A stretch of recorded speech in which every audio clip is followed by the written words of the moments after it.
Hello everyone, welcome to my YouTube channel Jai Mata Tutorials. I hope you are doing good, staying safe, healthy and during these COVID times, and I hope now even schools are started.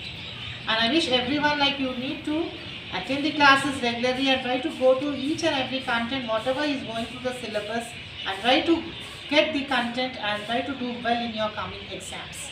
So in our last class as we started with our classes, in our today's class I am going to discuss another topic of your 10th of physics, that's physical science, as chapter called acids, bases and salts.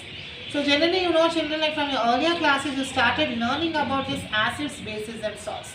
So generally like when you will be learning in your earlier classes, like in class 7th and 8th, you were trying to classify these acids and bases depending on the taste. For example, if I collect some citrus fruits like lemon, oranges and all, so when you start tasting those lemons and oranges, you feel them as sour in taste. So we define those substances, whichever we found the substances which are sour in taste, as acids. In the same way, the bases are those substances which are found to be bitter in taste are classified as bases. So the same continuation of that chapter you are going to learn in your 10th standard with advanced properties, means more properties of those acids and bases which you are going to learn in this chapter. So let's discuss like what are the key concepts you are going to learn, or what are the topics we are going to cover in this chapter. So you can see first we are going to discuss some of the properties of acids and bases. So first we need to identify like what are the acids and what are the bases. Then you are going to learn about indicators, because you already learned about some very different types of indicators. Like there are natural indicators and even synthetic indicators. So natural indicators are those indicators which are obtained from nature. For example, from plants, even as you know the use of litmus paper, because litmus papers is one of those indicators which we use to identify the unknown substances. Because here, as we know, like there are different number of unknown substances available to us in nature.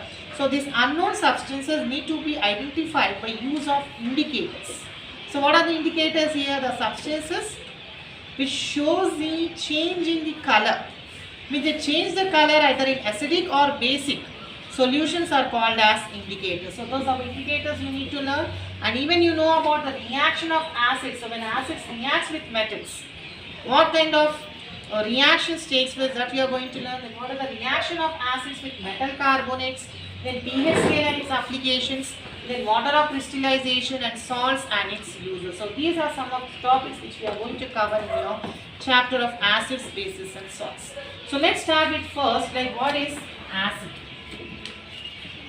So as you have defined already an acid depending on the taste. So we say that acids are those substances which are found to be sour in taste. But when we come to our 10th standard, we are going to define this acid as a substance, whichever a substance which contains H plus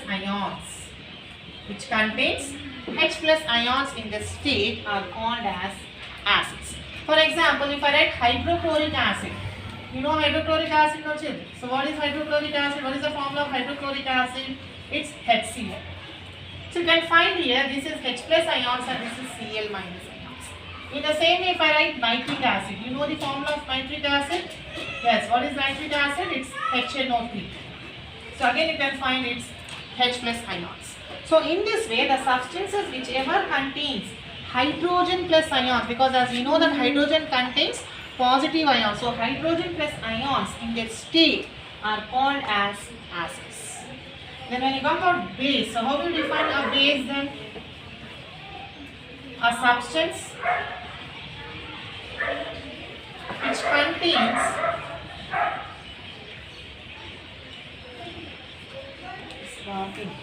which contains OH minus ions in their state. That's nothing but which we call as hydroxide ions. So what do you mean by OH minus here? They are called as hydroxide ions in their state are called as bases. For example, sodium hydroxide.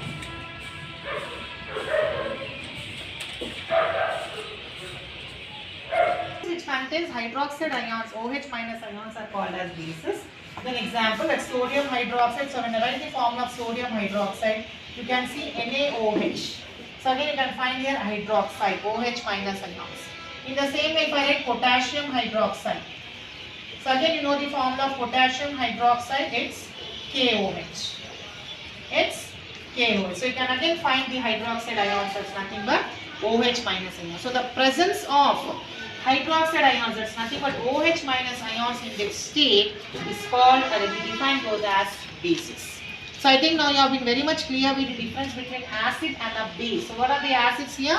A substance which contains hydrogen plus ions, that's nothing but H plus ions in this state, are called as acids. So you can find hydrochloric acid, nitric acid, sulfuric acid. So these are the forms of those acids which contains hydrogen plus ions.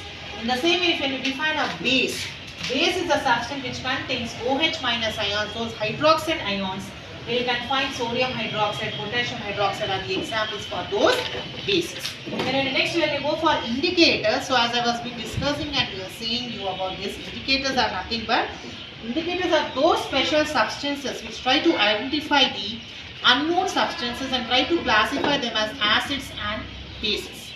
So here already, as you know, like there are artificial indicators and also chemical indicators and natural indicators also. So those artificial or chemical indicators are nothing but which are made by man or which we use for some chemical purpose are called as chemical or artificial indicators, which we also call as synthetic fibers. Like methyl orange, phenolphthalein, so these comes under synthetic or artificial indicators. If you go for natural indicators like litmus paper, turmeric, China rose, which were the hibiscus flower which we use. So the extract of the China rose or even the hibiscus flower, the petals which we dissolve in water also can be used as indicator. So this different type of indicators, why we use actually here to identify the unknown solutions and try to classify them as acids and bases, because every time we can't go on test the test in the sense we cannot taste the unknown substances and we can't go on group up them as acids and bases. So in such cases we go with the use of these indicators. So one among such indicators which you have in your syllabus is called as olfactory indicators. So what do you mean by these olfactory indicators? Olfactory indicators are those indicators where you can find the odor, that's nothing but the smell of the particular substance get changes in acidic or basic medium. So what are olfactory indicators? Olfactory indicators are those indicators where you can find the substances, the unknown substances changes the odor, that's nothing but the smell gets changes either if in the case of acidic or basic solutions.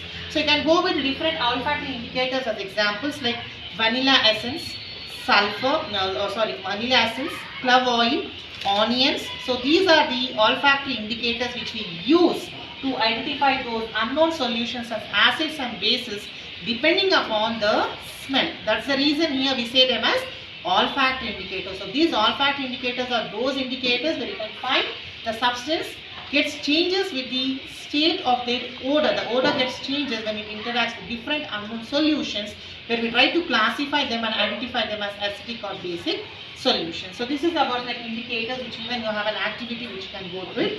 In our next class we are going to discuss the different chemical properties and we are going to find like how this reaction of acids takes place with metals and metal carbonates, which gives you the new substances along with some gas formation. So we are going to discuss this. Till then, go through the content whatever we have discussed and try to log into my try to visit to my channel, subscribe it, share it, comment it, and try to come up with more doubts and all so that I can clear you, and visit my channel and even subscribe it to my channel as Jai Mata Tutorials, and even you can contact to my number which will be given in the link, and try to visit and enjoy watching my classes. Thank you.